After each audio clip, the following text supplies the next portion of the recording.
শ্রেণীর বুদ্ধিজীবী নামে মূর্খ যারা সমাজে বসবাস করে, যারা নিজেকে বহু জ্ঞানী বুদ্ধিমান দাবি করে, তারা বলে আমরা ডাক্তার, আমরা মাস্টার, আমরা ইঞ্জিনিয়ার, আমরা প্রফেসর। আজকে আমরা লাঞ্ছিত, নিপীড়িত, নির্যাতিত, নিষ্পেষিত। তার উল্লেখযোগ্য কারণ হলো আমরা শিক্ষিত নয়। আমাদের সমাজকে শিক্ষিত করতে হবে, ডাক্তার বানাতে হবে, ইঞ্জিনিয়ার বানাতে হবে, প্রফেসর বানাতে হবে। যেদিন আমাদের সমাজে ডাক্তার, মাস্টার, ইঞ্জিনিয়ার, প্রফেসরের সংখ্যা বেড়ে যাবে, সেই দিন আমাদেরকে আর কেউ অপমান করতে পারবে না, লাঞ্ছিত করতে পারবে না, নির্যাতিত করতে পারবে না। এমনটা কথা এক শ্রেণীর মানুষ বলবে। আসলে কি আমাদের শিক্ষার অভাবে আমরা লাঞ্ছিত, বঞ্চিত? এটা কি কোরআন হাদিস প্রমাণ করে? আসলে না। আমি আপনাদেরকে এই বিষয়টি সময় সাপেক্ষে আলোচনায় আসব।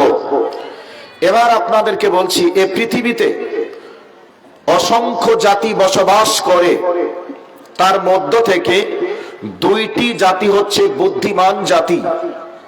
একটা জাতি হচ্ছে মুসলমান জাতি, আর একটা জাতির নাম হচ্ছে ইহুদি জাতি। পৃথিবীতে যত জাতি আছে এরা অজ্ঞ। এবার বলবেন এত বড় কথা যে আমি বলিনি, আল্লাহ বলেছেন। কোথায় আছে? সূরাতুল ফাতিহাতে আছে, গায়রিল মাগদুবি আলাইহিম ওয়ালাদ-দাল্লিন। এই গায়রুল মাগদুব থেকে পৃথিবীতে অসংখ্য জাতির নাম উল্লেখ করা যাবে। তার মধ্যে বিশেষ করে উল্লেখযোগ্য জাতির নাম হচ্ছে খ্রিস্টান জাতি। এরা অশিক্ষিত, এরা অজ্ঞ। চাই তারা ডাক্তার, চাই তারা মাস্টার, চাই তারা প্রফেসর হতে পারে, তাদেরকে ওই যে তোতা পাখির বুলির মতো কিছু তোতা পাখিকে যদি শিখিয়ে দেওয়া হয়, তো তোতা পাখি সেই বুলিটাই বলবে। কাজেই পৃথিবীর গবেষকরা কিছু কথা আপনাদেরকে, আমাদেরকে শিখিয়েছে। সেই বিদ্যা আর বুদ্ধিটা নিয়ে কেবলমাত্র তারা লাপালাপি, ফাটাফাটি করতে পারে। কিন্তু এই পৃথিবীতে মাটির তলে কি আছে, এ মাটি কতদিন পর্যন্ত ভারসাম্য রক্ষা করতে পারবে, এর জ্ঞান কেবল মুসলমানদের কাছে আছে আর ইহুদি জাতির কাছে আছে। আসমানের উপরে কি আছে, এই জ্ঞান মুসলমানদের কাছে আছে আর ইহুদি জাতির কাছে আছে। পৃথিবী কতদিন টিকবে, এই জ্ঞান নির্দিষ্ট তারিখ নির্ধারণ ছাড়াই পৃথিবী কতদিন থাকতে পারে এর পরিসংখ্যান হিসাব করে বলতে পারে দুইটি জাতি। একটা জাতি মুসলমান আর আরেকটা জাতির নাম হচ্ছে ইহুদি জাতি। এই দুইটি জাতির কাছে আসল বিদ্যা আছে, আসল তথ্য আছে।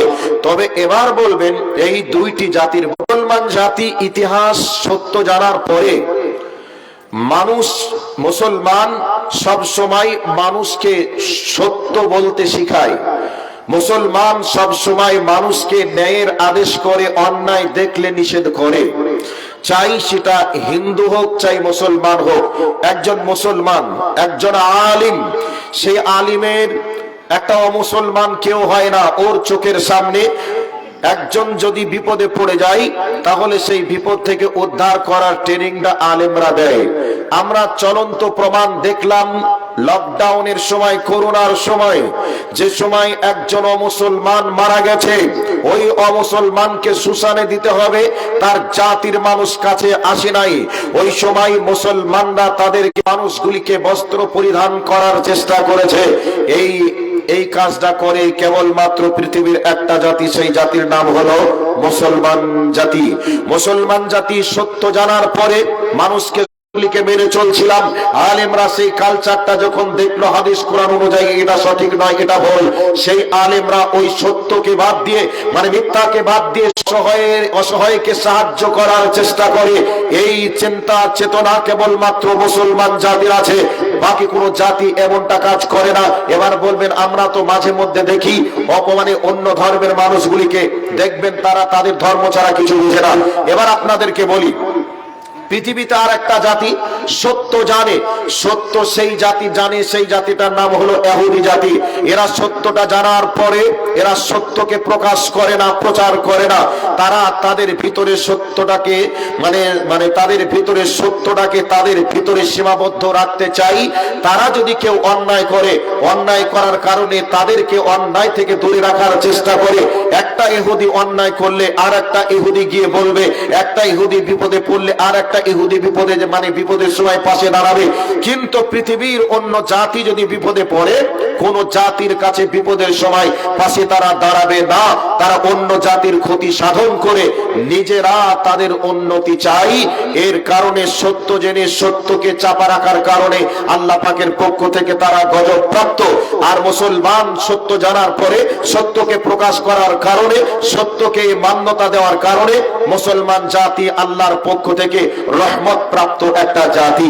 এবার আপনাকে বলছি, এই পৃথিবীতে ইহুদি জাতিরা জানে, ইহুদি জাতিরা জানে পৃথিবীতে মানুষকে বোকা বানাতে হলে আমাদেরকে সুকৌশলে কিছু কাজ করা লাগবে। যেই কাজ ছোট্ট ছোট্ট কাজের সোর্স দেখিয়ে পৃথিবীতে যদি নেতৃত্ব দিতে চাই, মুসলমান জাতিকে যদি ধ্বংস করতে চাই, তাহলে মুসলমানদেরকে পারমাণবিক অস্ত্র দিয়ে ধ্বংস করা যাবে না। মুসলমান যেখান থেকে ইমানদার তৈরি হয়, ইমানের ফ্যাক্টরিটাকে নষ্ট করতে হবে, তাহলে মুসলমান জাতিকে সহজে ধ্বংস করা যাবে। এই পরিকল্পনা করার পরে তারা সুস্থ মাথায় এসি রুমে বসে বসে চিন্তা ভাবনা করে তারা সিদ্ধান্ত গ্রহণ করেছে, একটা আমাদেরকে কাজ করতে হবে। যেই কাজটা হলো নারীদেরকে যে মূল্যেই হোক বাড়ি থেকে বার করতেই হবে। ছোট্ট ছোট্ট কাজের সোর্স দেখিয়ে মুসলমান মা বোনদেরকে বাড়ি থেকে বার করতে হবে। এই চিন্তা চেতনা তারা ঘরে বসে করেছে। আজকে নারীরা 10 বছর পূর্বে যেভাবে তারা বাড়িতে থাকতো, আজকে 10 বছর পরে নারীরা সেভাবে বাড়িতে থাকে না।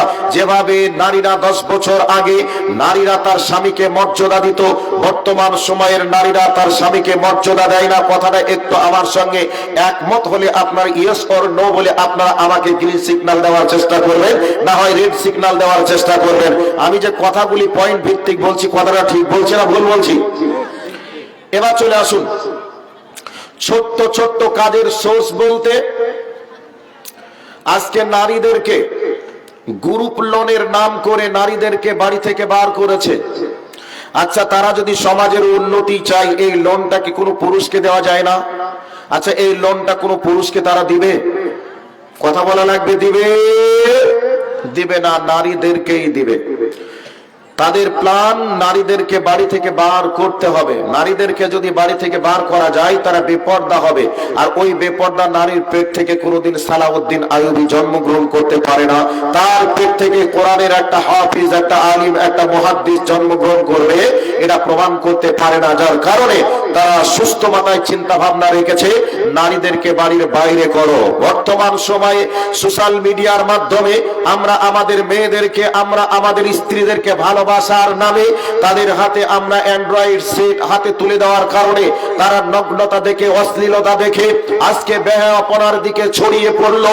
এমন ভাবে মুসলিম ঘরের মেয়েরাও যে নেমে পড়লো, বোরখা পরেও রাস্তায় চলে তারা নগ্নতা করতে দ্বিধাবোধ মনে করে না।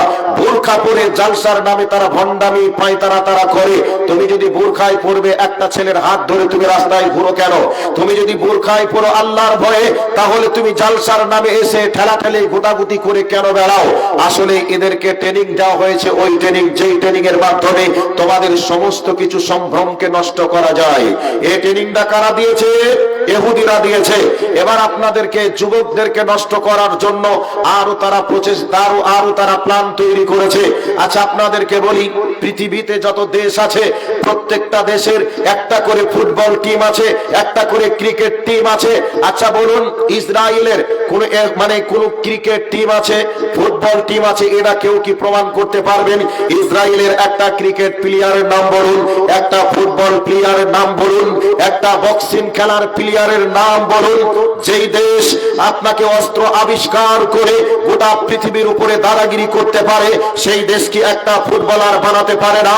একটা কি ক্রিকেটার প্লেয়ার বানাতে পারে না? অবশ্যই পারে, কিন্তু তারা বানাবে না। তারা জানে যে গোটা পৃথিবীকে পাগল বানাতে হলে আমাদেরকে তাদেরকে খেলার মাধ্যমে ব্যতিব্যস্ত করে রাখতে হবে, মূর্খ তৈরি করতে হবে, যার কারণে তাদের উপর দিয়ে আমরা নেতৃত্ব করতে পারবো, দাদাগিরি করতে পারবো। এই জন্য গোটা পৃথিবীকে লক্ষ লক্ষ মিলিয়ন ট্রিলিয়ন টাকা দিয়ে আজকে পাগল বানিয়ে, খেলা দিয়ে মানুষকে পাগল বানিয়ে রেখেছে। আচ্ছা, একটা ক্রিকেট খেলা খেলে আমাদের ভবিষ্যৎ কি আছে? একটা ফুটবল প্লেয়ার হয়ে আমাদের ভবিষ্যৎ কি আছে? এখানে কি কোনো ভবিষ্যৎ আছে? যদি জানতাম একটা ছেলেকে আইপিএস অফিসার বানানো যাবে, একটা ছেলেকে যদি আমরা ডাক্তার, ইঞ্জিনিয়ার, প্রফেসর বানাতে পারি, তবু মনে হয় যেন সমাজের কিছু উন্নতি হবে। টাকা ছাড়া একটা খেলোয়াড়, টাকা ছাড়া আমাদেরকে কি কোনো উন্নতি করতে পারবে? ভাই পারবে না। দেখুন, ছোট্ট বাচ্চারা কান্না করে, মায়েরা তাদের হাতে খেলনা তুলে দেয় যাতে করে কান্না ভুলে গিয়ে খেলাতে ব্যস্ত থাকে। আজকে বর্তমান সময়ে গোটা পৃথিবীকে ইহুদি জাতিরা ওই ছোট্ট বাচ্চার মতো করে ব্যবহার করে, আর তারা গোটা পৃথিবীকে লক্ষ লক্ষ টাকা খরচ করে তাদেরকে খেলা দেখিয়ে, খেলার মাধ্যমে পাগল বানিয়ে রেখেছে। গোটা পৃথিবী তাদের পিছনে পাগলের মতো করে ছুটছে, যার কারণে ছোট্ট একটা দেশ হওয়ার পরে গোটা পৃথিবীকে নেতৃত্ব তারা দিচ্ছে। সম্মানিত উপস্থিতি, এই জন্য আল্লাহ পাকের পক্ষ থেকে তারা গজব প্রাপ্ত। তারা সত্য জানার পরে তারা সত্যকে মানুষের সামনে প্রকাশ করে না। সত্য জানার পরে সত্যকে তারা চাপা দিয়ে গোটা পৃথিবীর মানুষকে ধোঁকা দিয়ে বোকা বানাতে চাই। এই জন্য আল্লাহ পাকের পক্ষ থেকে তারা গজব প্রাপ্ত। আমি কয়েকটা পয়েন্ট আপনাদেরকে শোনালাম, আর একটা পয়েন্ট দিয়ে আমার মেন বিষয়ের দিকে দৃষ্টি আকর্ষণ করার চেষ্টা করব। সম্মানিত উপস্থিতি, আজকে মুসলিম জাতি অধপতনের বড় কারণ আপনাদেরকে একটা দেখাই। সে কারণটা হলো মুসলিম জাতিরা আজকে কোরআন থেকে দূরে, আলেম ওলামার সংস্পর্শ থেকে দূরে। আজকে আলেম ওলামাদের সংস্পর্শ ত্যাগ করে যারা জাহেল মূর্খ, তাদেরকে আমরা নেতৃত্ব স্থানের নেতৃত্ব দিয়েছি। যারা আজকে সমাজ চালাচ্ছে, গ্রাম চালাচ্ছে, পঞ্চায়েত চালাচ্ছে, এই সমস্ত মানুষগুলি কোরআন এবং সুন্নাহর জ্ঞান না থাকার কারণে আজকে কে কার কতটুকু অধিকারের কথাকে ভুলে গিয়ে তারা নিজেরা লুটপাট করে তারা নিজেদের ভবিষ্যৎ গোছাতে চায়। যার কারণে আজকে সমাজের কোনো উন্নতি নেই। সমাজে দলাদলি, লাটালাটি, কাটাকাটি, ফাটাফাটি, মারামারি। কথাটা একটু মনে হচ্ছে আমি ঠিক বলছি?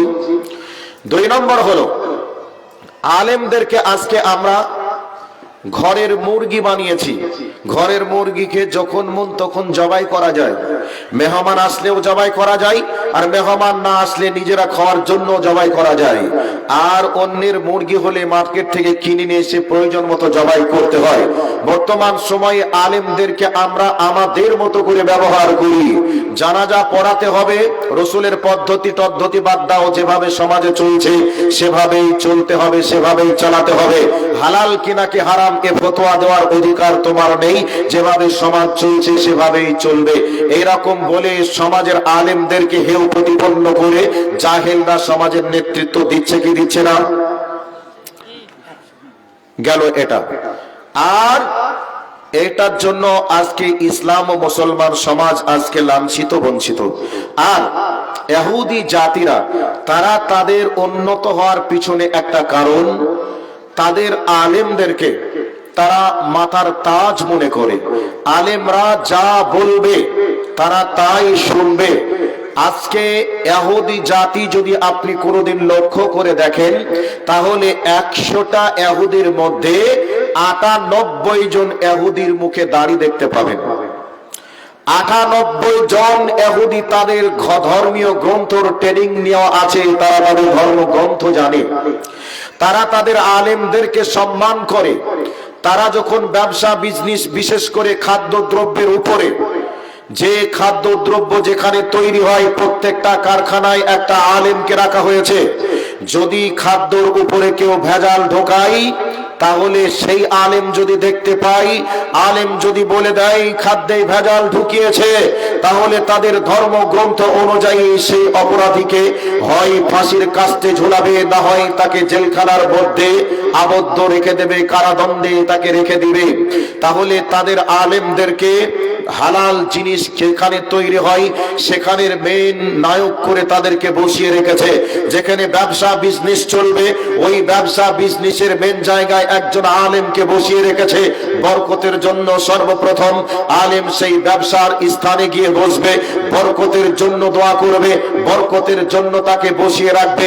সারাটা দিন অন্য মানুষেরা ব্যবসা করবে, যার কারণে আজকে সেই ইহুদি জাতি এত উন্নত জাতি। আজকে যদি একটা আলিমকে সমাজের অভিভাবক বানানো হয়, একটা আলিমকে সমাজের দায়িত্বশীল বানানো হয়, সে ভালো না করতে পারলে কমপক্ষে খারাপ করবে না। কিন্তু আলিমদেরকে আমরা তুচ্ছ তাচ্ছিল্য করে, আজকে তাদেরকে অপমান করে সমাজে তাদেরকে আমরা কোন রকমে ধুকে ধুকে সমাজে আমরা তাদেরকে বাঁচিয়ে রাখি, যার কারণে আজকে অবনতি, আর এর কারণে আমরা লাঞ্ছিত। সম্মানিত উপস্থিতি, কোরআন এবং সুন্নাহর আলো যেদিন সমাজে বাস্তবায়িত হবে, সেই দিন পৃথিবীর মানচিত্র পরিবর্তন হয়ে যাবে। যেদিন কোরআন এবং সুন্নাহ সমাজে বাস্তবায়িত হবে, সেই দিন মুসলমানদের উপরে কোনো মায়ের বেটা নেই যে চোখ গরম করে তাকাবে। পৃথিবীতে যেদিন কোরআন সুন্নাহর আলো বাস্তবায়িত হবে, সেই দিন পৃথিবীর মাটিতে আর মুসলমানের রক্ত জমিনে ঝরবে না। আর ওই শকুন আকাশের দিকে কখন মরা পড়বে তাকে আর দেখার সুযোগ পাবে না। মুসলমানদেরকে দেখে তারা সাত পাঁচ ভাববে, থর করে তারা কাঁপবে। যেই দিন হযরত ওমরের নাম শুনেছে, হযরত আলীর নাম শুনেছে, আবু বকরের নাম শুনেছে, তদানীন্তন সময়ের ইহুদি খ্রিস্টান তারা দাঁড়িয়ে তারা পানি পান করার সুযোগ পায়নি। তারা ঠিক মতো করে মানুষের কাছে দাঁড়িয়ে তারা সেদিনে নির্দ্বিধায় কথা বলার সুযোগ পায়নি, বরং তারা থরথর করে কেঁপেছে, সাত পাঁচ তারা ভেবেছে। সম্মানিত উপস্থিতি, কোরআন সুন্নাহর আলোকে বাদ দিয়ে আজকে মুনচাহি জগতে চলার কারণে আজকে অন্য জাতির আমরা খোরাকের শিকার হয়েছি। কাজে আমি আপনাদেরকে বলতে চাই, গোরস্থানের উন্নতি কল্পে জালসায় আসার পরেও যারা রাস্তাঘাটে মেলাতে অবাধ মেলামেশাই যারা ব্যতিব্যস্ত থাকে, তারা আসলেই মুসলমানের সন্তান হতে পারে না। মুসলমানের সন্তান তারা হতে পারে না। তারা মুসলমানের ট্রেনিং প্রাপ্ত নয় বলে আজকে তারা জালসার নামে, কবরস্থানের উন্নতি কল্পের নামেও তারা বেড়াতে গোতাগুতি হুড়াহুড়ি তারা করে। কাজেই আপনাদেরকে আমি এতক্ষণ ধরে আমার বক্তব্যের প্রসঙ্গ ছাড়াই কিছু কথা আপনাদেরকে না বললে নয় বলে আপনাদেরকে বলার চেষ্টা করলাম। এবার আমার বক্তব্যের দিকে দৃষ্টি আকর্ষণ করার চেষ্টা করছি। তবে আপনারা কে কতটা বিরক্ত হয়েছেন আমি জানি না, তবে বিরক্ত হলেও আমার কিচ্ছু করার নেই। এবার আমি কোরআনের আলোকে বক্তব্য দেওয়ার চেষ্টা করব। একটু ধৈর্যের পরিচয় দিয়ে বক্তব্যের বিষয়টিকে শ্রবণ করার চেষ্টা করবেন। তবে 12টা পার করব না, 12টার মধ্যেই সভা শেষ করার চেষ্টা করব ইনশাআল্লাহ। আমি কোরআনুল কারীমে সূরাতুল আনফালের 3খানা আয়াতে কারিমা পড়েছি, সূরা তওবার একটা আয়াত পড়েছি, হাদিসে নববী একখানা পরিবেশন করেছি। সূরাতুল আনফালে 3খানা আয়াতে মুমিনের 5টা বৈশিষ্ট্যের কথা আল্লাহ আলোচনা করেছেন। আমি এই 5টা বৈশিষ্ট্যের কথার দিকে দৃষ্টি আকর্ষণ করছি। এবার কান লাগান বক্তব্য শোনার জন্য। আউযু বিল্লাহি মিনাশ শাইতানির রাজীম। বিসমিল্লাহির রাহমানির রাহিম। ইন্নামাল মুমিনুনা আল্লাযীনা ইযা যুকিরাল্লাহু ওয়াজিলাত কুলুবুহুম। আল্লাহ রাব্বুল আলামিন সূরাতুল আনফালের 2 নাম্বার আয়াতের মধ্যে মুমিনের 5টা বৈশিষ্ট্যের মধ্যে প্রথম নাম্বার বৈশিষ্ট্য আল্লাহ বলেন, ইন্নামাল মুমিনুনা আল্লাযীনা ইযা যুকিরাল্লাহ। মুমিন তো তারাই যারা আমি আল্লাহকে স্মরণ করবে আর আমার ভয়ে তাদের অন্তরটা টলমল করে কাঁপতে থাকবে। এই গুণটা যদি কোনো মুমিনে কোনো মানুষের ভিতরে থেকে যায়, তাহলে জেনে নিতে হবে মুমিনের 1 নম্বর বৈশিষ্ট্য তার ভিতরে বিদ্যমান রয়েছে। এবার বলবে মাওলানা, মুমিনের প্রথম বৈশিষ্ট্য আল্লাহকে স্মরণ করলে অন্তর কাঁপবে, ব্যাপারটা বোঝা গেল না। আপনি আমি যেহেতু মানুষের স্বভাবগত সৃষ্টিগত বৈশিষ্ট্য হচ্ছে মানুষ ভুল করবে, ভুলে যাবে, অন্যায় করবে। এখন আপনি আমি অন্যায়ের দিকে ধাবিত হয়েছি, এমতো অবস্থায় আল্লাহকে স্মরণ আসলো। এই অন্যায়ের শাস্তি তো এই, যদি এই অন্যায় করে আমি মারা যাই তাহলে আমার কবরে কি হবে, আমার আল্লাহর কাছে কি হিসাব দিব? না না না, অন্যায় করা যাবে না। যদি অন্যায়টা হয়ে যায়, ওই অন্যায়টা করার পরে পরে মুমিন ব্যক্তি মনে মনে ভাববে, আহারে এবারে যদি আমি মারা যাই আমাকে জাহান্নাম যাওয়া লাগবে, এবার কবরে ধরা খেতে হবে। এই ভয়ে মুমিন থরথর করে কাঁপবে। এই অবস্থায় আল্লাহর ভয়ে মুমিন সাজদায় পড়ে যাবে। যদি এইরকম বৈশিষ্ট্য কোনো ব্যক্তির ভিতরে থেকে যায়, তাহলে জানবেন মুমিনের একটা বৈশিষ্ট্য তার ভিতরে বিদ্যমান আছে। ভাই, অন্যায় করার পরে মনে কি ভয় আসে যে আল্লাহ তোমার কাছে যাব, কি হবে? এরকম ভয় কি আসে? অন্যায় করতে যাওয়ার পূর্বে মনে কি বাধা দেয়, সূর্যে খাচ্ছি, এটা মহা অপরাধ, তাহলে আল্লাহর কাছে যাব, কি হবে? এ বিষয়ে আমাদের মনের ভিতরে কোনো বাধা বিঘ্ন কি আসে?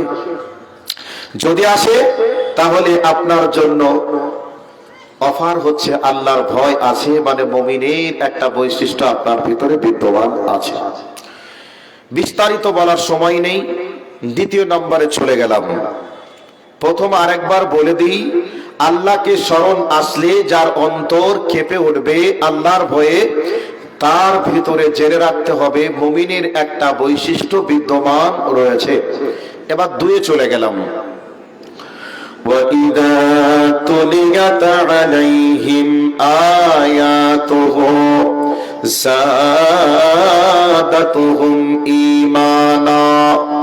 আল্লাহ রাব্বুল আলামিন বলেন, মুমিনের 2 নম্বর বৈশিষ্ট্য হলো, মুমিনের কাছে যখন কোরআনের তেলাওয়াত করা হবে, মুমিন আল্লাহর কোরআন শুনে মুমিনের ঈমান বৃদ্ধি পাবে। আজকে যে বক্তব্য চলছে, এই বক্তব্যে আমার পূর্বের বক্তা তওবা সম্পর্কে আলোচনা করেছে, আমি মুমিন সম্পর্কে আলোচনা করছি। তবে তওবা সম্পর্কে যে জানতেন না, আজকে জেনে গেলেন। এইবার তওবা করার দিকে আপনার মন যদি এই বিগলিত হয়, আর ঈমানের ট্রেনিং নেওয়ার ব্যাপারে যদি আপনি প্রস্তুতি গ্রহণ করেন, তাহলে জানতে হবে আপনার ঈমান বেড়েছে। আর ঈমান যদি বেড়ে যায়, তাহলে জেনে নেবেন মুমিনের 2 নম্বর বৈশিষ্ট্য আপনার ভিতরে বিদ্যমান রয়েছে। আল্লাহর নবী জনাবে মুহাম্মদুর রাসূলুল্লাহ সাল্লাল্লাহু আলাইহি ওয়াসাল্লাম বলেন, মানুষের ঈমান বাড়ে আবার মানুষের ঈমান কমে। যখন ঈমানি হালাতে আপনি গুনাহের কাজ করে যান, গুনাহের কাজ করেন, তখন আপনার ঈমান কমে যায়। আর ঈমানি হালাতে যখন নেকির কাজ আপনি করবেন, তখন আপনার ঈমান বৃদ্ধি পাবে। এই জন্য আমার আল্লাহ বলেন, ওয়াইযা তুলিয়াত আলাইহিম আয়াতুহু যাদাতুহুম ঈমানা।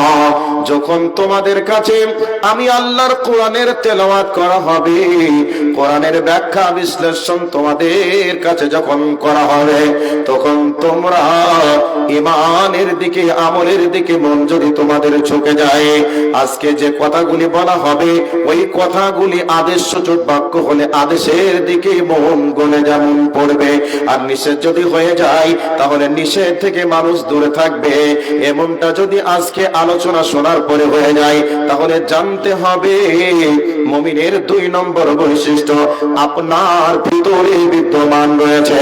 ওয়া ইযা তুলিয়াত আলাইহিম আয়াতুহু যাদাতুহুম ঈমানা, যদি তোমাদের ঈমান বেড়ে যায়, জানবে 2 নম্বর বৈশিষ্ট্য তোমাদের ভিতরে বিদ্যমান রয়েছে।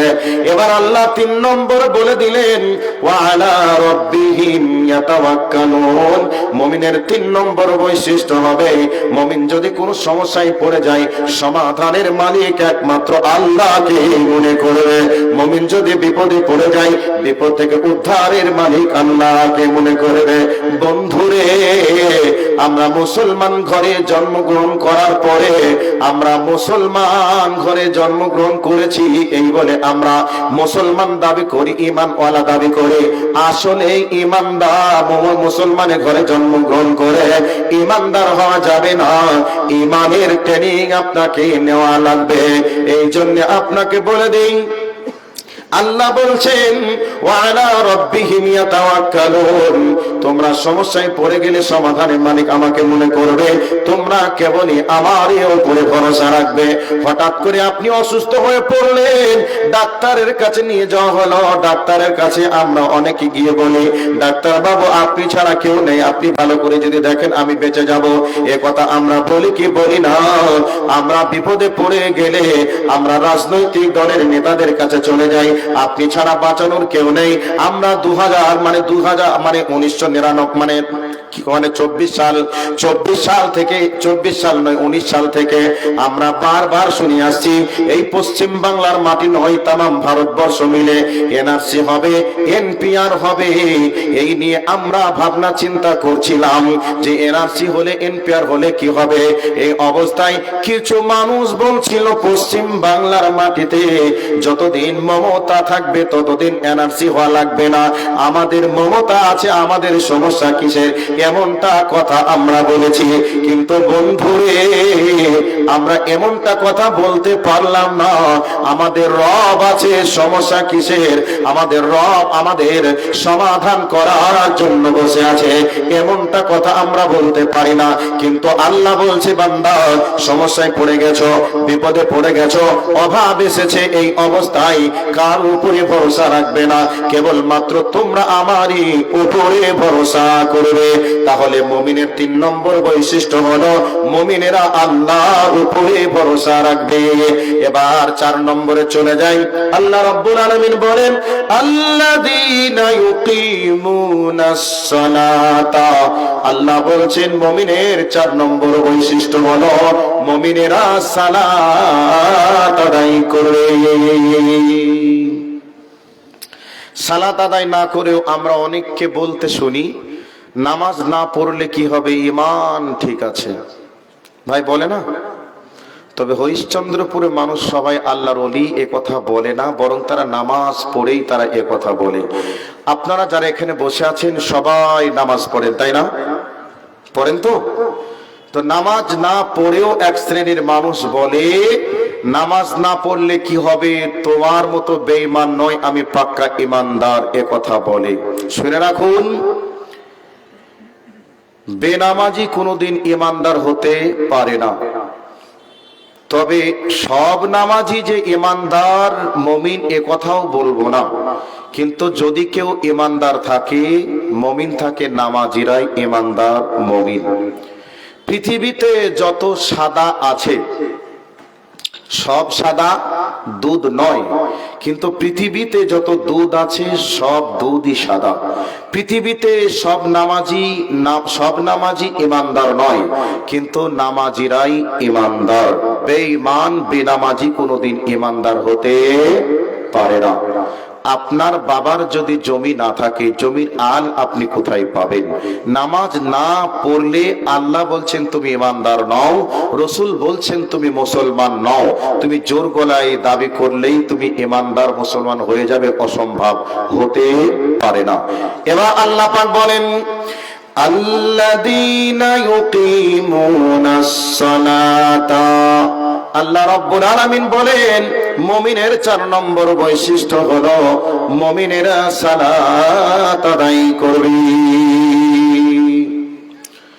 মুমিনেরা সালাত আদায় করবে। এই সালাতের পয়েন্টটা একটু পরে আসছি। আগে যে আল্লাহর উপরে ভরসা রাখতে হবে কিভাবে, ওই ভরসার একটা বাস্তব চিত্র আপনাদেরকে না দেখলে, না দেখালে বোঝানো যাবে না। ছুটে গেছে ওই জায়গাটা, আমি আবার ফিরে যাই, দিয়ে তারপরে মুমিনের দিকে আসব। আপনারা শুনেছেন বিশ্ব নবী মক্কা থেকে মদিনায় হিজরত করেছিলেন। তো মক্কা থেকে মদিনায় যেদিন হিজরত করলেন, বেঈমানরা চতুর্দিক থেকে নবীজির বাড়িকে ঘেরাও করে নিল। নবীজির কাছে জিবরাইল আসলেন, এক্ষুনি চলে যেতে হবে। নবীজি চলে যাওয়ার পূর্বে হযরতে আলীকে ডাকলেন, আর আলীকে বললেন, আলী তুমি আমার বিছানাতে আমার চাদর গায়ে দিয়ে তুমি ঘুমিয়ে যাও, আমি চললাম মক্কা ছেড়ে মদিনায়, তবে তোমাকেও মদিনাতে আসতে হবে আমার পরে। এই সংবাদের পর আল্লাহর নবী হযরতে আলীকে নিজ বিছানায় রেখে রাতের অন্ধকারে আল্লাহর কুদরতে তিনি বাড়ি থেকে পার হয়ে আবু বকরকে সঙ্গে নিয়ে তিনি চললেন গারে সুরে। গারে সুর 1 নয় 2 নয় 5000 ফুট উঁচু সেই গারে সুরের উপরে আত্মগোপন করলেন। এবার কি ঘটনা ঘটে গেল? কাফেররা সারা রাত বাড়িকে পাহারা দিল। মোহাম্মদ বাড়ি থেকে বার হবে, মোহাম্মদকে মেরে দিব, শেষ করে দিব। সারা রাত পার হয়ে গেল, বাড়ি থেকে নবীজি বার হয় না। বাড়ির ভিতরে ঢুকে দেখছেন বাড়িতে নবী নেই, বরং নবীজির বিছানাতে চাদর গায়ে দিয়ে হযরতে আলী কাররামাল্লাহু ওয়াজহুহু তিনি শুয়ে আছেন। এবার ঘটনা ঘটে গেল, আমি এই বিষয়টা বলছি না। এবার আল্লাহর নবী মক্কা ছেড়ে মদিনায় চলে গেলেন। মক্কার চিত্রটা আনসার মুহাজিরদের কাছে ব্যক্ত করলেন। সাহাবীদের মনের মাঝে প্রশ্ন জেগে গেল, হযরত আলীকে জিজ্ঞাসা করব, আলী যেদিন মদিনায় আসবে আলীকে বলবো, আলী রে এইরকম করুণ পরিস্থিতিতে, উত্তপ্ত মুহূর্তে যেদিন তোমার বাড়ির চতুর্দিকে, রাসূলের বাড়ির চতুর্দিকে অস্ত্র নিয়ে কাফেররা দাঁড়িয়েছিল, পেলে মেরে দিবে, ওই রাত্রিতে তুমি কেমন করে রাসূলের বিছানাতে ঘুমিয়ে থাকলে বলো? ওই রাত্রিটা তোমার কেমন করে পার হয়েছে বলো? এইরকম কথা জিজ্ঞাসা করার জন্য আনসার মুহাজিরদের দলের মনের ভিতরে কৌতূহল জেগে রইল। এই অবস্থায় আল্লাহর হযরতে আলী মক্কা ছেড়ে মদিনায় যেদিন চলে গেলেন, আনসার মুহাজিররা আলীকে বললেন, আলী রে তোমার কাছ থেকে ওই রাতের ঘটনা শুনতে চাই, বলো বলো, যেদিন রাসূল তোমাকে রেখে চলে এসেছিল ওই রাতটা কেমন করে তোমার পার হয়েছিল তুমি বলো। হযরতে আলী রাদিয়াল্লাহু তাআলা আনহু বলেছিলেন, ওগো আনসার মুহাজিরের দলেরা তোমরা শোনো, আমাকে নবী মুহাম্মদ বলেছিল, আলী তুমি আমার বিছানায় ঘুমিয়ে যাও, তবে আমার পরে পরে তোমাকে হিজরত করা লাগবে মদিনাতে। যদি একথা নবীজি না বলতেন তাহলে হয়তো আমার মনের ভিতরে ডাউট আসতো, মনের ভিতরে ভয় আসতো। কিন্তু নবীজি যেহেতু বলেছেন মক্কা ছেড়ে মদিনায় চলে আসবে, সেহেতু আমার আল্লাহর প্রতি দৃঢ় বিশ্বাস ছিল। বেঈমানরা যতই অস্ত্র নিয়ে থাকুক না কেন, আমার একটা চুলকে হেলাতে পারবে না, মারতে পারবে না। আমি আল্লাহর উপরে ভরসা রেখে এরকম কঠিন মুহূর্তে কোনো টেনশন মনে না করে আল্লাহর উপরে ভরসা রেখে আমি আরামে ঘুমিয়েছিলাম। জোরে বলুন নারে তাকবীর। হযরতে আলী রাদিয়াল্লাহু তাআলা আনহু কিভাবে আল্লাহ পাকের পক্ষ থেকে, নবীজির পক্ষ থেকে বা নবীজির কাছ থেকে ট্রেনিং নিয়েছিলেন, আর আল্লাহর উপরে ভরসা কেমন ছিল। বন্ধুরে মনে করে নেন আপনার ভাই একটা মার্ডারের আসামি, আপনাকে এবার যাদেরকে মার্ডার করেছেন, ওই মার্ডারের মানে মার্ডার যাদেরকে করেছেন তারা আপনার বাড়িকে এবার ঘেরাও করে রেখেছে। এই অবস্থায় আপনার ভাই যদি বলে, ভাই আমি পালিয়ে গেলাম, আমার বিছানায় তুই ঘুমিয়ে যা, আচ্ছা বলুন তো ভাইয়ের কথা শুনে ভাই কি তার বিছানায় ঘুমাতে পারবে? অসম্ভব, ঘুমাতে পারবে না। কারণ রাতের অন্ধকারে তোমাকে বলে হয়তো আমাকে মেরে দিবে, গুলি করে দিবে, শেষ করে দেবে, এই জন্য তোমার বিছানাতে ঘুমাতে পারবো না। কিন্তু হযরতে আলী তিনি জানতেন নবীজিকে পেলেই তারা মেরে দিবে। কিন্তু এ কথা জানার পরে নবীজির কথাকে বিশ্বাস রেখে, আল্লাহর প্রতি ভরসা রেখে, এরকম মুহূর্তেও তিনি টেনশন ছাড়াই রাতের বেলায় তিনি ঘুমিয়েছিলেন। এইভাবে করে যদি একের পর এক আল্লাহর উপরে ভরসার কথা যদি বলতে শুরু করে দেই, এখান থেকে আমার টাইমটা পার হয়ে যাবে। কিন্তু আমার আল্লাহ বলেন ওয়া আলা রাব্বিহিম ইয়াতাওয়াক্কালুন, মুমিন তারাই হবে যেই বিপদে পড়ুক না কেন, যেই হালাতে থাকুক না কেন, তারা আমারই উপরে ভরসা রাখবে। যদি ভরসা রাখতে পারে তাহলে আমি আল্লাহ তাদেরকে বলে দিলাম মুমিনের 3 নম্বর বৈশিষ্ট্য তাদের ভিতরে বিদ্যমান আছে। এবার এই বিষয়টাকে ক্লোজ করে দিয়ে 4 নম্বরে চলে আসি। আল্লাহ রাব্বুল আলামিন বলেন আল্লাযীনা ইউকিমুনাস সালাতা, আল্লাহ রাব্বুল আলামিন বলেন মুমিনের 4 নম্বর বৈশিষ্ট্য হবে তারা সালাত আদায় করবে। এবার সালাত আদায় করা লাগবে, এটা আল্লাহ পাকের পক্ষ থেকে বাধ্যতামূলক আদেশ, আল্লাহর নবীর পক্ষ থেকে বাধ্যতামূলক আদেশ। এবার আমরা সালাত আদায় করি, কিন্তু সালাত আদায়টা রাসূলের পদ্ধতিতে যদি না হয় তাহলে সালাত আদায় করার পরে আল্লাহর জাহান্নামে যাওয়া লাগবে। আল্লাহ পাক এই জন্য একটা আয়াত দিয়েছেন ফাওয়াইলুল লিল মুসাল্লিন, ওয়াইল নামক জাহান্নামটা মুসল্লিদের জন্য আল্লাহ রিজার্ভ করে রেখে দিয়েছেন।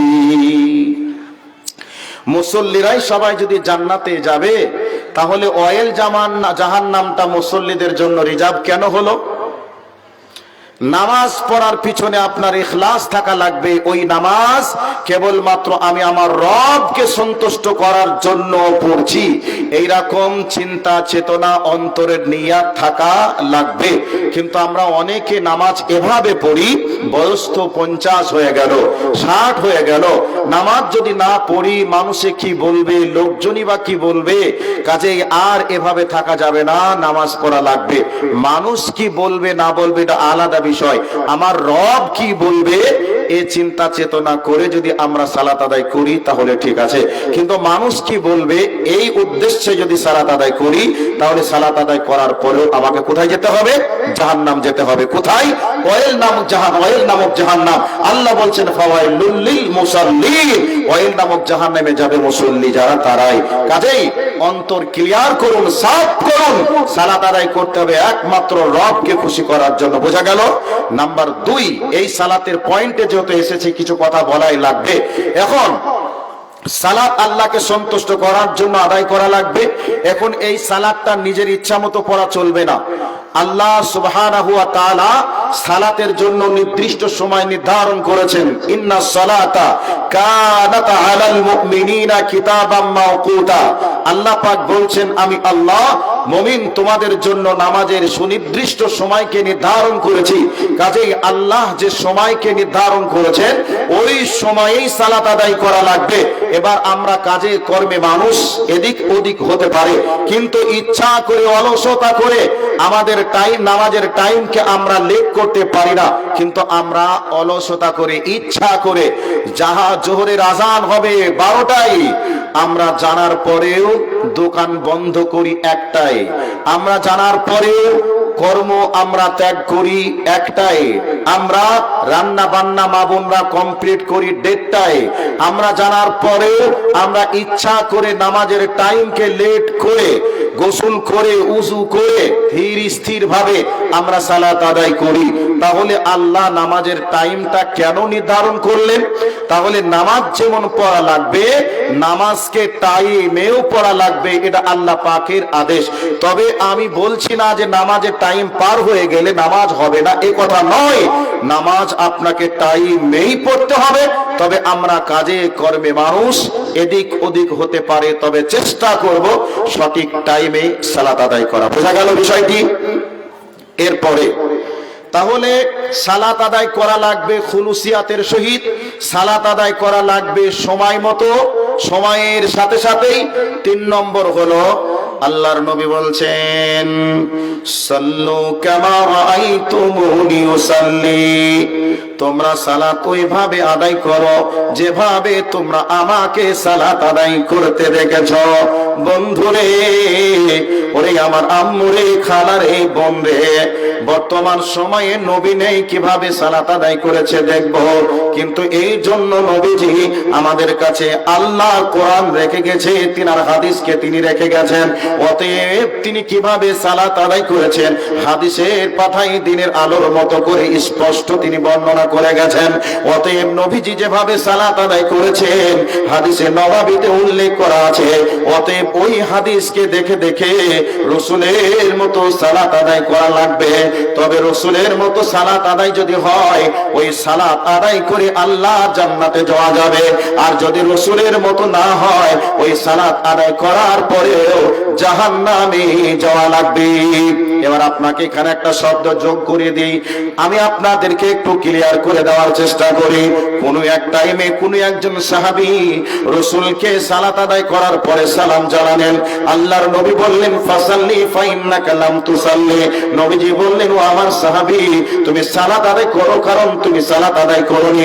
অথচ লোকটি নগদ সালাত আদায় করে রাসূলকে সালাম জানালেন। এই করে করে তিনবার লোকটি সালাত আদায় করলেন। আল্লাহর নবী তিনবার বললেন, ফাসাল্লি ফাইন্নাকা লাম তুসাল্লি, সালাত আদায় করো, কারণ তুমি সালাত আদায় করোনি। অথচ যদি আসরের সালাত হয় তাহলে 3-3-12 রাকাত, 3-3-12 রাকাত সালাত আদায় করেছে, 3-4-12 রাকাত তিনি সালাত আদায় করেছেন। অথচ নবীজি বলছেন তুমি সালাত আদায় করোনি, তুমি সালাত আদায় করো। মানে হলো আল্লাহর নবী যদি বলতেন, সাহাবীরে তুমি সালাত আদায় করেছো, ঠিক মতো করে হয়নি, তবে ভালো করে আদায় করিও, তার মানে আমরা বুঝতাম 10-এর মধ্যে 4-5 হলেও নেকি পাওয়া যাবে, 1-2 পাওয়া যেতে পারে। কিন্তু নবীজি বলছেন তুমি সালাত আদায় করোনি, তুমি সালাত আদায় করো। এখান থেকে বোঝা গেল 1 নেকি হবে, এটা আশা করা যাবে? আশা করা যাবে না। এবার এখানে একটা হাদিস আর একবার যোগ করে দিই। আল্লাহর নবী জনাবে মুহাম্মদুর রাসূলুল্লাহ সাল্লাল্লাহু আলাইহি ওয়াসাল্লাম বলেন, তোমরা রুকু করো, রুকু করার মতো, সাজদা করো, সাজদার মতো, কিয়াম যেভাবে করতে হয় কিয়াম করো, তেলাওয়াত যেভাবে করতে হয় করো। কিন্তু রুকু, কিয়াম, সাজদা তোমার যদি সঠিক না হয়, তাহলে তুমি জেনে রেখে দাও, এই নামাজকে তুমি যত্ন সহকারে যদি আদায় না করো, তাহলে তুমি জেনে রেখে দাও কিয়ামতের ময়দানে তোমার সালাত তোমার জন্য জান্নাতের দলিল হবে না, অন্ধকারে আলো দিতে পারবে না। আর তোমার সালাত যদি যথাযথভাবে যথারীতি তুমি যদি রাসূলের পদ্ধতি অনুযায়ী আদায় করো, তাহলে তোমার রুকু, সাজদা, কিয়াম যদি ঠিক হয়ে যায়, নবীজি বলছেন তোমার সালাত যখন কমপ্লিট হবে তখন তোমার সালাত আকাশের দিকে উড়ে যাবে, জোনাকি পোকার মতো আলো দিতে দিতে আকাশের দিকে উড়ে যাবে। আর আপনার জন্য আল্লাহর কাছে দোয়া করবে, হাফাজাকাল্লাহু কামা হাফাজাতনি, হে আমার প্রভু, ও যেভাবে আমাকে আদায় করেছে, যত্ন সহকারে সহি সালামতে হেফাজত করেছে, মাবুদ রে তুমি ওকে সহি সালামতে রাখো। আর যদি আপনি সহি সালামতে আদায় না করেন, তাহলে আপনার জন্য অভিশাপ করবে। আল্লাহকে বলবে, আল্লাহ যেভাবে আমাকে ধ্বংস করেছে, বরবাদ করেছে, ওকেও সেভাবে ধ্বংস করো, বরবাদ করো। এই বলে আপনার সালাত আপনাকে বদদুয়া করবে, অভিশাপ করবে। এই জন্য সালাত আদায় করে অনেক মানুষ নেকির পাহাড় নিয়ে বাড়ি আসে, আর অনেক মানুষ নামাজ পড়ার পরে পাপের পাহাড় নিয়ে বাড়ি আসে। সালাত আদায় করে অনেক মানুষ জান্নাতে যাবে, আর অনেক মানুষ সালাত আদায় করার পরে জাহান্নামে যাবে। এই জন্য আল্লাহর নবীর হাদিসটা একবার মিলিয়ে নেন, সাল্লু কামা রাআইতুমুনি উসাল্লি, তুমি ওইভাবে সালাত আদায় করো যেভাবে তুমি আমাকে সালাত আদায় করতে দেখেছো। আজকের পরে মসজিদে চলে যাবেন, ইমাম সাহেবকে বলবেন, ওগো মাওলানা সাহেব, ওগো আমাদের ইমাম সাহেব, এতদিন সালাত আদায় করেছি, নামাজের কোনো ট্রেনিং আমরা পাইনি, আমার ছিল না। অতএব কিভাবে নামাজে দাঁড়াবো, কিভাবে দোয়াগুলি পড়বো, রুকু সাজদা কিভাবে হবে, দোয়াগুলি কেমন ভাবে হবে, একটু আমাকে শিখিয়ে দেন। পূর্ণাঙ্গ ট্রেনিং নেওয়া লাগবে। আর ট্রেনিং না নিয়ে যদি আপনি ইচ্ছা মতো সালাত আদায় করেন, তাহলে জানতে হবে আপনি চুপি চুপি আল্লাহকে ধোঁকা দিচ্ছেন। আর এই ধোঁকা দেওয়ার কারণে কিয়ামতের ময়দানে আপনাকে জাহান্নামের সার্টিফিকেট প্রদান করা হবে। তাহলে এখান থেকে বোঝাতে চাই আপনাদেরকে, সালাতের ব্যাপারে আপনাকে সালাত আদায় করা লাগবে। 2 নম্বর হলো সালাত সময়ে আদায় করতে হবে। 3 নম্বর হলো রাসূলের পদ্ধতিতে আদায় করতে হবে। 4 নম্বর হলো ইখলাস থাকা লাগবে। এবার আপনাদেরকে আবার একটা জগতে নিয়ে যাই। আল্লাহ রাব্বুল আলামিন বলেন, আল্লাযীনা হুম ফি সালাতিহিম খাশিউন। ওরে আমার বান্দারা, তোমরা সালাত আদায় করবে, ভীত সন্ত্রস্ত মনোভাবে সালাত আদায় করবে। আল্লাহু আকবার বলে দাঁড়িয়ে যাবে, তখন নিজেকে তুমি একবার এমন ভাবে তৈরি করবে, আমি যেন মহান প্রভুর দরবারে দাঁড়িয়ে আছি, আমি গোলাম, আমি অপরাধী, আর তুমি হলে আমার বিচারক মাবুদ গো। আমি তোমার সামনে দাঁড়িয়েছি। নিজেকে ভীত সন্ত্রস্ত মনোভাবে নিজেকে জড়সড় করে কাঁদো কাঁদো কণ্ঠে সূরাগুলি দোয়াগুলি তেলাওয়াত করা লাগবে। এবার আপনাকে এই জায়গায় একটা ঘটনা শোনাই। হযরত ওমরের ছেলের নাম হযরতে আব্দুল্লাহ রাদিয়াল্লাহু তাআলা আনহু। তিনি জীবনে 1000 গোলাম আজাদ করেছিলেন। হযরত ওমরের ইন্তেকালের পরে মক্কা মদিনার মাটিতে ওমরের মতো তার প্রভাব বিস্তার হয়ে উঠেছিল। এবার আপনি ওই ঘটনা শোনাতে চাই না। হযরতে ওমরের ছেলের নাম আব্দুল্লাহ। ওই আব্দুল্লাহ রাদিয়াল্লাহু তাআলা আনহু যখন তিনি সালাতের আযান শুনতেন, আযান শোনার পরে তিনি কান্না করতে শুরু করতেন আর বলতেন, ও আমার ভাইরা সাহাবীরা রে, আমার রব আমাকে জীবনের মতো শেষবারের জন্য ডাকছে। আমার রব আমাকে বলছে হাইয়া আলাস সালাহ, হাইয়া আলাল ফালাহ। আমার রব আমাকে বলছে, ওরে আব্দুল্লাহ, সালাতে আয়, যদি পরিসফলতা নিতে চাস সালাতে আয়। এই বলে আমার রব তার ঘরে আমাকে ডাকছেন। অতএব আমি আল্লাহর ঘরে যাচ্ছি, আমাকে ডাকছে। যদি এই আযানটা আমার জীবনের শেষ আযান হয়ে যায়, আমাকে আর আমার রব আমাকে আর ডাক দিবে না, আমি আর শুনতে পাবো না, আমি আর সফলতা পাবো না। অতএব আমি যে নামাজে যাচ্ছি, আমার রব আমাকে সফলতার জন্য ডাকছে। এই জন্য হযরতে আব্দুল্লাহ মনে মনে ভাবতেন, রাসূল বলেছেন তুমি যখন আযান শুনবে মনে করে নেবে এই আযান জীবনের শেষ আযান। নামাজ যখন পড়বে তুমি মনে করে নেবে এই নামাজ জীবনের শেষ নামাজ। অতএব আমার এই আযান শোনার পরে আমি সালাতে যাব। এই সালাতে আমার রব যদি সন্তুষ্ট হয়ে যায় তাহলে আমার সফলতা আছে, আর যদি সালাতে সন্তুষ্ট না হয়ে যায় তাহলে আমার সফলতা নেই, আমার বিফলতা। আমি আল্লাহর কাছে কি কৈফিয়ত দেব? আমি আর সফলতা পাবো না, আমাকে জাহান্নামে যাওয়া লাগবে। এই জন্য হযরতে আব্দুল্লাহ রাদিয়াল্লাহু তাআলা আনহু যখন তিনি উযু করার জন্য পানি নিয়ে বিসমিল্লাহ বলে উযু করতে শুরু করতেন, থরথর করে কাঁপতেন, চেহারাটা লাল হয়ে যেত।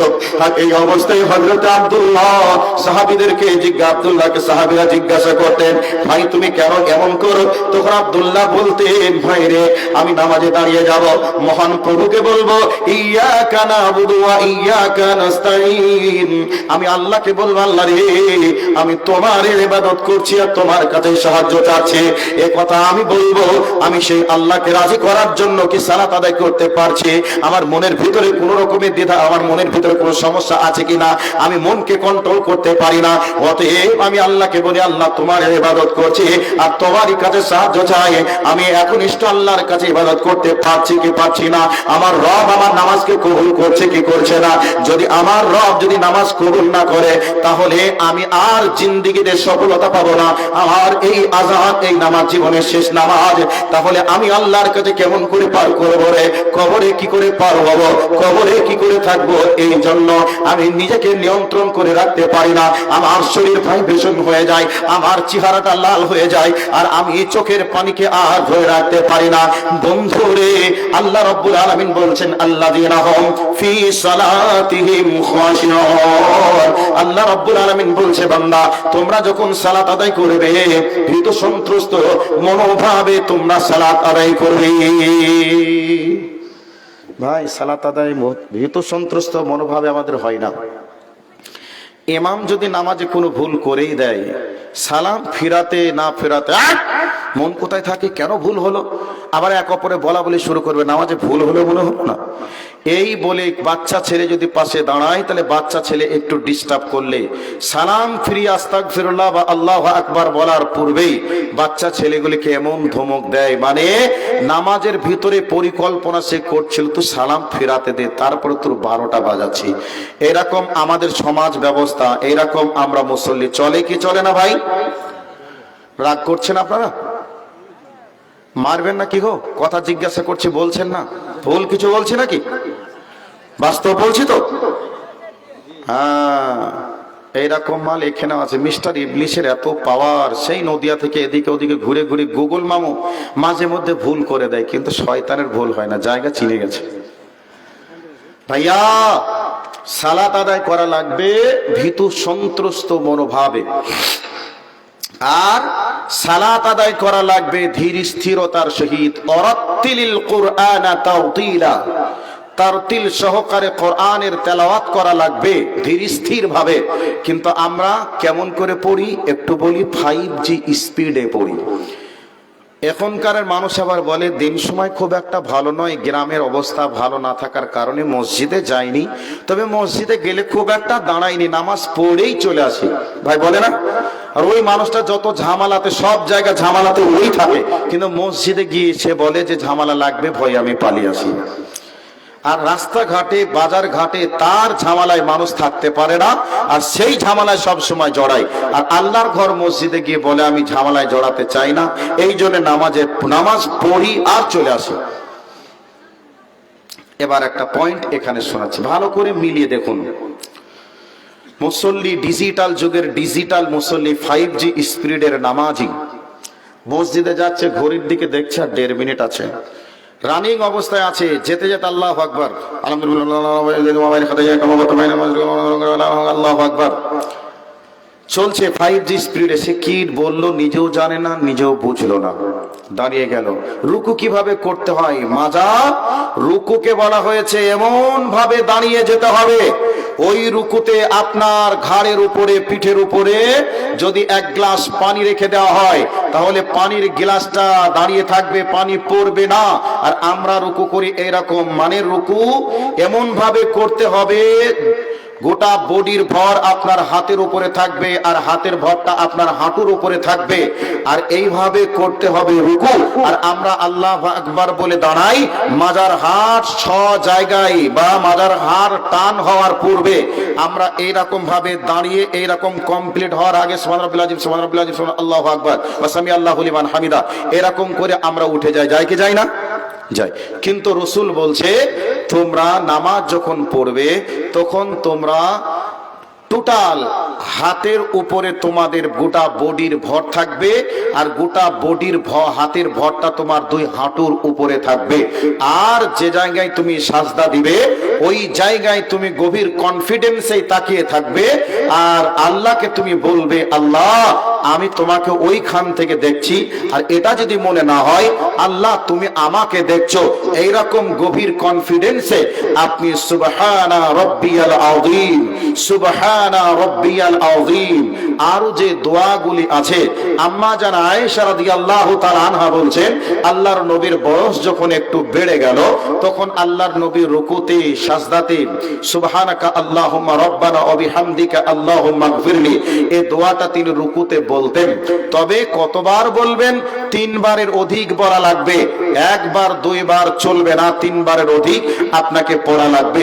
আমরা এই সুবহানা রাব্বিয়াল আযীম আমাদের হাঁটুর উপরে, হাতের উপরে ভর পড়ার পূর্বে, সাজদা থেকে সাজদায় রুকুতে আসা আল্লাহু আকবার বলে হাত হওয়ার পূর্বে দোয়াগুলি বলতে শুরু করে দিই। রুকুতে সময় আমরা দিই না, এর কারণে নামাজ যে একটা ব্যায়াম, আমাদের ব্যায়ামটাও ঠিক মতো করে হয় না, শরীরেও সুস্থতা থাকে না, হাতের পেশিগুলো টান টান হয় না, হাতের পেশিতেও তেমন কোনো শক্তি যোগায় না, আর নামাজের ভিতরে আমাদের কোনো একগ্রতা আসে না। আর এই জন্য নামাজ পড়েও আমাদের সমাজের মানুষদের কোনো পরিবর্তন হয় না।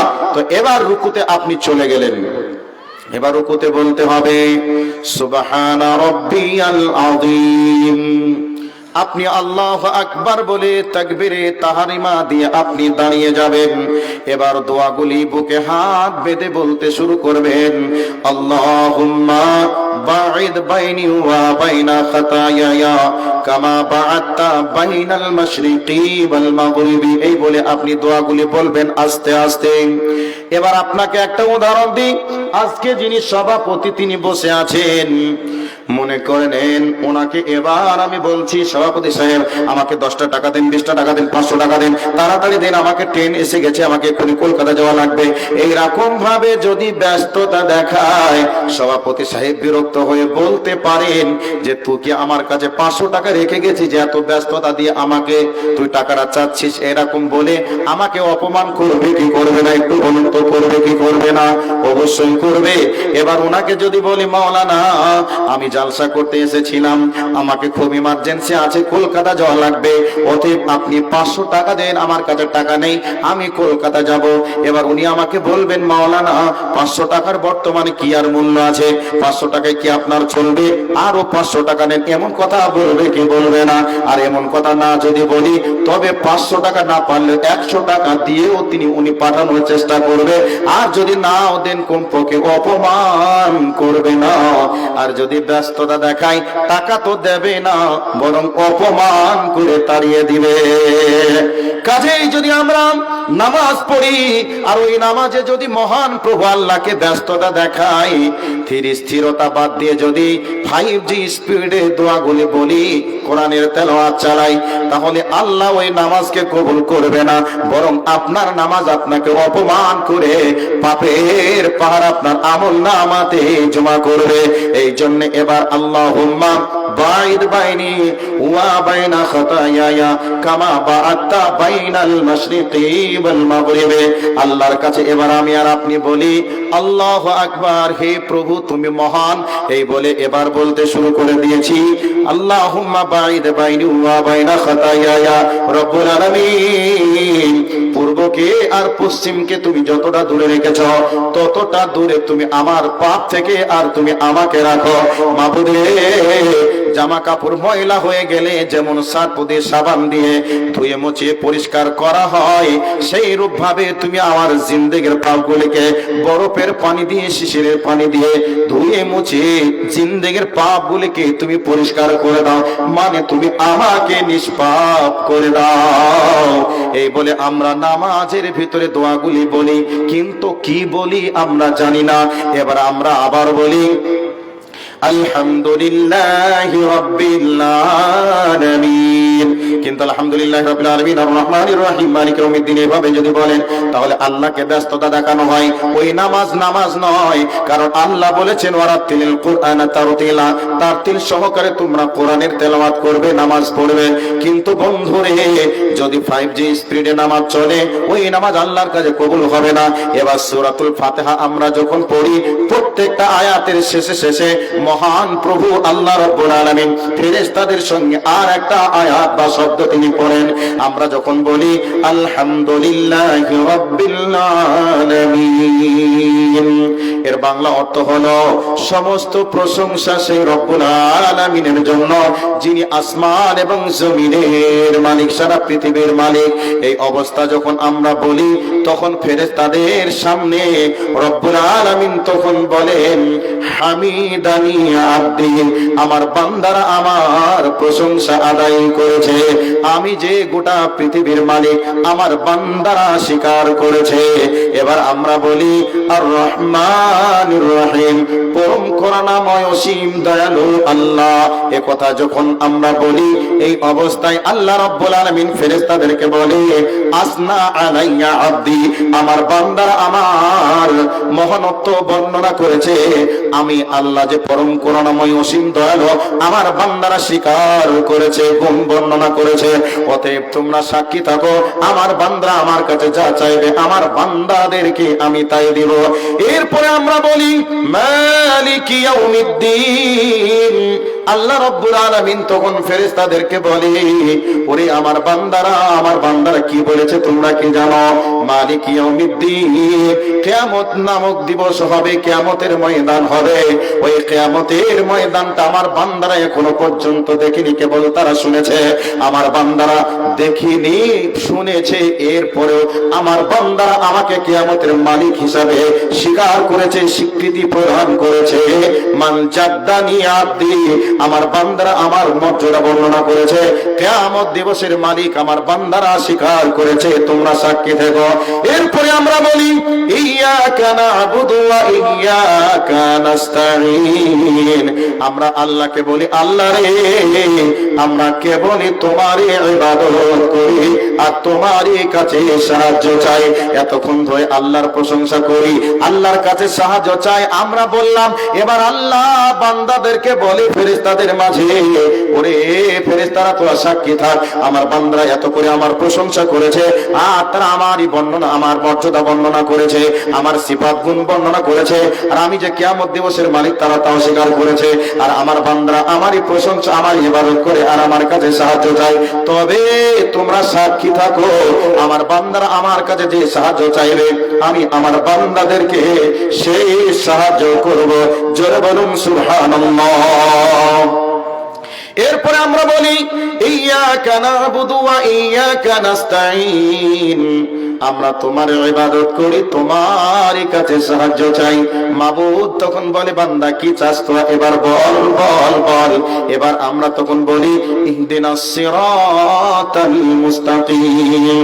আল্লাহ গো আমরা তোমার কাছে কিছুই চাই না, আমরা তোমার কাছে কেবল সিরাতে মুস্তাকিম চাই, আমরা হিদায়াতের রাস্তা চাই। মাবুদ গো যে পথে তোমার নবীরা চলে গেছে, তোমার ঈমানওয়ালা বান্দারা চলে গেছে, মাবুদ রে আমরা তোমার সেই পথে চলতে চাই। এই কথাগুলি আমরা যখন আল্লাহকে বলি, আল্লাহ তখন বলে, বান্দা তোরা শুনে রেখে দে, আমি তোদের সব ফরিয়াদকে কবুল করব। আর আমরা তখন বলি আমিন, হে আমাদের রব তুমি কবুল করো। এরকম ভাবে নামাজের মধ্য দিয়ে ধীর স্থিরতার সহিত গভীর কনফিডেন্স নিয়ে, গভীর আগ্রহ নিয়ে মাবুদের সামনে দোয়াগুলি যখন চলবে তখন মাবুদের কাছে কবুল হয়ে যাবে। আল্লাহ এই জন্য বলছে আল্লাযীনা ইউকিমুনাস সালাতা, মুমিনদের 4 নম্বর বৈশিষ্ট্য হবে আমার বান্দারা সালাত আদায় করবে। সালাত আদায় করলে হবে না জি ভাই। সালাতের যা আমি বেসিক যে ট্রেনিংটা দেওয়ার চেষ্টা করলাম, এই ট্রেনিংটা যদি কমপক্ষে আজকে নিয়ে বাড়ি যেতে পারেন, আজকের জালসা কামিয়াব। তবে আমি বলছি না আমি সব যা বলেছি ঠিক বলেছি, তবে আমি চেষ্টা করছি ঠিক বলা।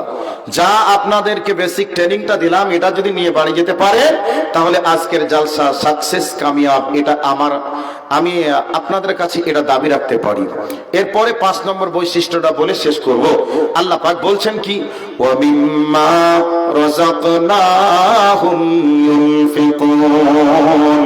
আল্লাহ রাব্বুল আলামিন বলেন মুমিনের 5 নম্বর বৈশিষ্ট্য হলো মুমিনদেরকে আমি আল্লাহ যে সম্পদ দিয়েছি রে, এই সম্পদগুলি আমার রাস্তায় তারা খরচ করবে। ভাই আমি বলার আগেই যে উঠলেন, তার মানে আপনারা বলতে চাচ্ছেন যে আর তোকে বকতে হবে না, তুই নেমে যা, এটাই কি? উঠছে কেন? পিঁপড়ি লেগেছে না কি ভাই পাছাতে?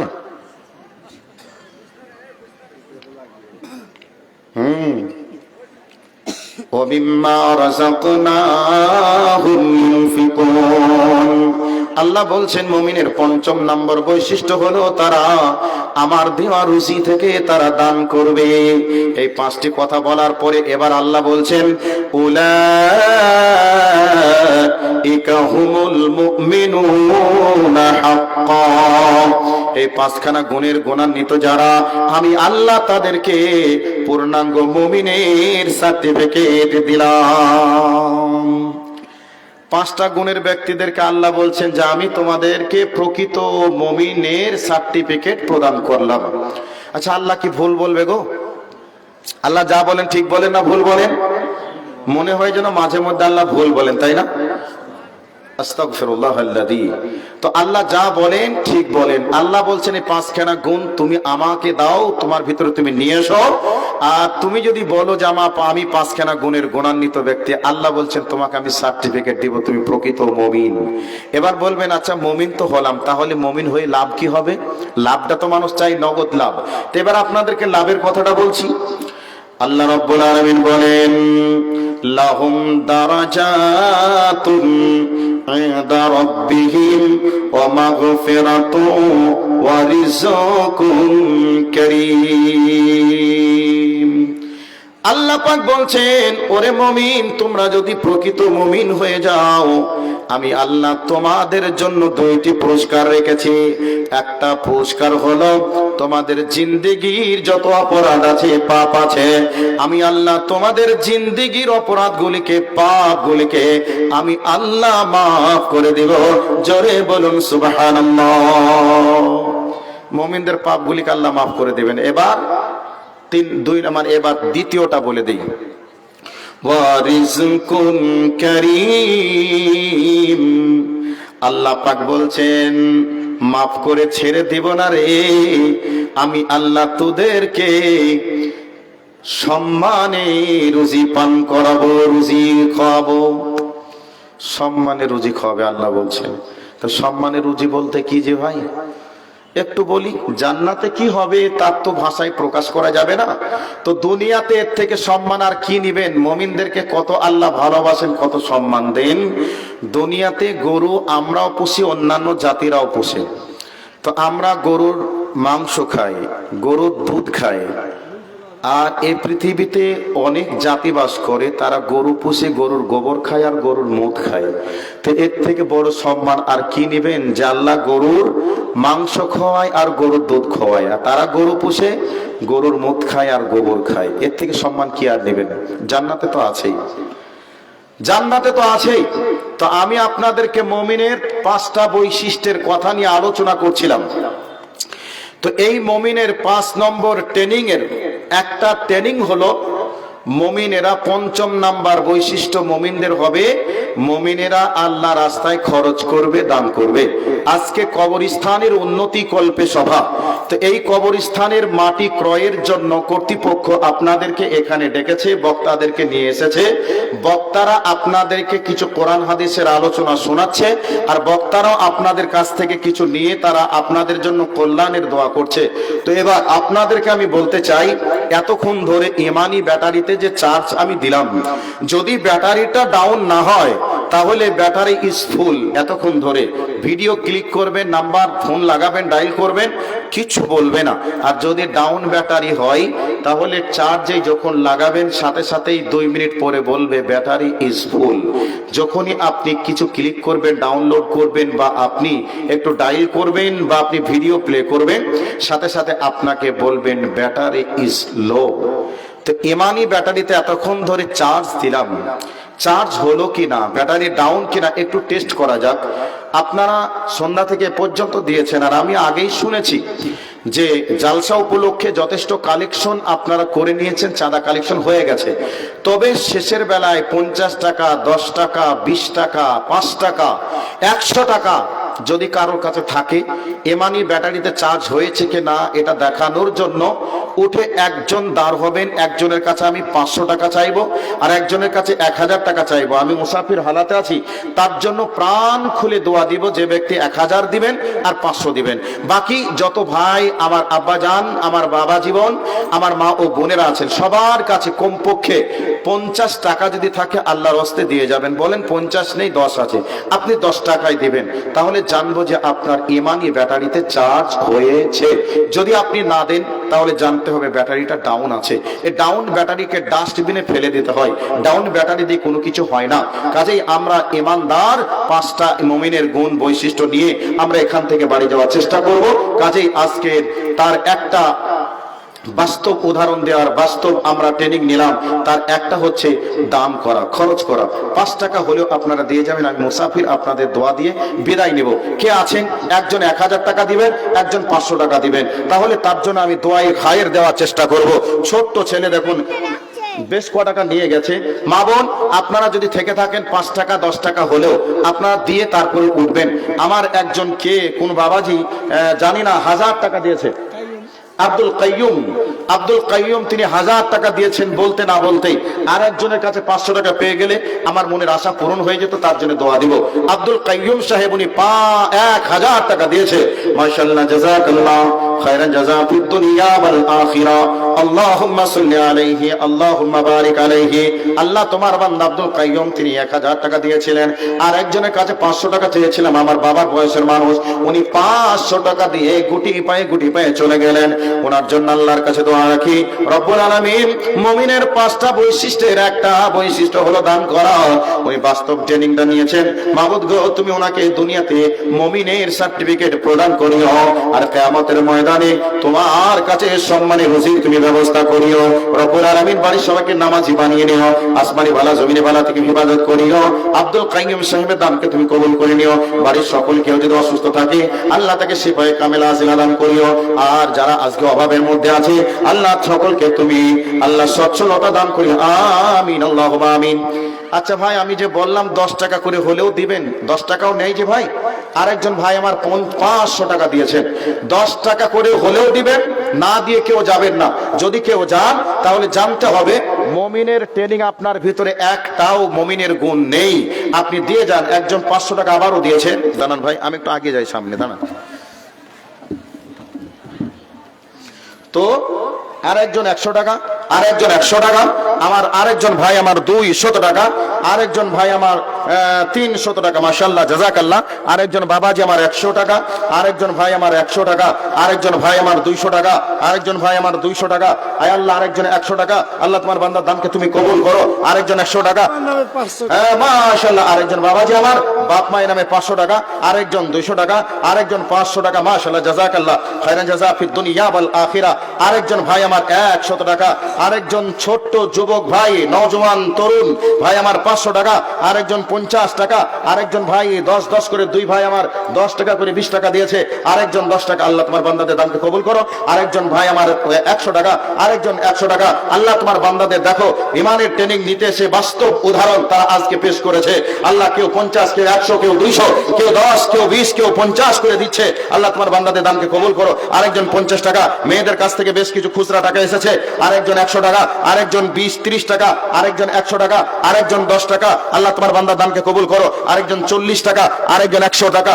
আমিন আল্লাহুম্মা আমিন। তোমার বান্দার দানকে কবুল করো। আরেকজন ভাই আমার 100 টাকা, আরেকজন ভাই আমার 120 টাকা, আরেকজন ভাই আমার 100 টাকা, আরেকজন ভাই আমার 100 টাকা, আরেকজন ভাই আমার 500 টাকা, আরেকজন 50 টাকা, আরেকজন 20 টাকা, 30 টাকা। আল্লাহ তোমার বান্দাদের দানকে তুমি সাদরে মঞ্জুর করো, মনের আশাকে পূরণ করো। সভাপতি সাহেব 200 টাকা।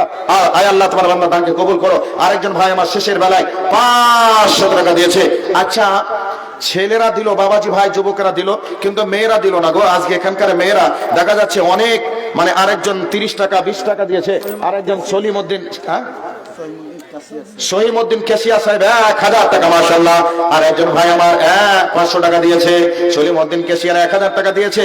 আল্লাহ তোমার বান্দাদের দানগুলিকে কবুল করে না। দেখো আল্লাহ তোমার বান্দাদের একবারে জ্বলন্ত ট্রেনিং দেওয়ার মতো সাহাবীরা যেভাবে ট্রেনিং নিয়েছিলেন সেইভাবে ট্রেনিং এর মতো করে তারা কেউ 500, কেউ 1000, কেউ 200, কেউ 100 করে, কেউ 10, কেউ 20, কেউ 50 করে দিয়েছে। আল্লাহ গো তোমার বান্দাদের দানকে কবুল করে নাও, মনের আশাকে তুমি পূরণ করে দাও। আয় আল্লাহ আসমানি বালা জমিনি বালা থেকে তুমি হেফাজত করো। আয় আল্লাহ তাদের জিন্দেগীর গুনাহগুলিকে তুমি maaf করে দাও রব্বুল আলামিন। কেউ যদি অসুস্থ থাকে আল্লাহ তোমার বান্দাগুলিকে শিফায়ে কামিলা আজিলা দান করো। আয় আল্লাহ যদি কেউ অভাবে থাকে সচ্ছলতা তাদেরকে তুমি দান করো। যাদের আত্মীয় স্বজন নীরব নগরের মাটিতে ঘুমিয়ে আছে আল্লাহ কবরটাকে জান্নাতের বাগান বানিয়ে দাও, কবরটাকে প্রশস্ত করে দাও। আয়া রব্বুল হাজে কাউসারের ময়দানে, কিয়ামতের ময়দানে তোমার নবীর হাতে হাজে কাউসারের পানি পান করার সুযোগ তুমি দান করিও। আর একজন 100 টাকা দিয়েছে, আল্লাহ তোমার বান্দা দান কবুল করে নাও। আমিন আল্লাহুম্মা আমিন।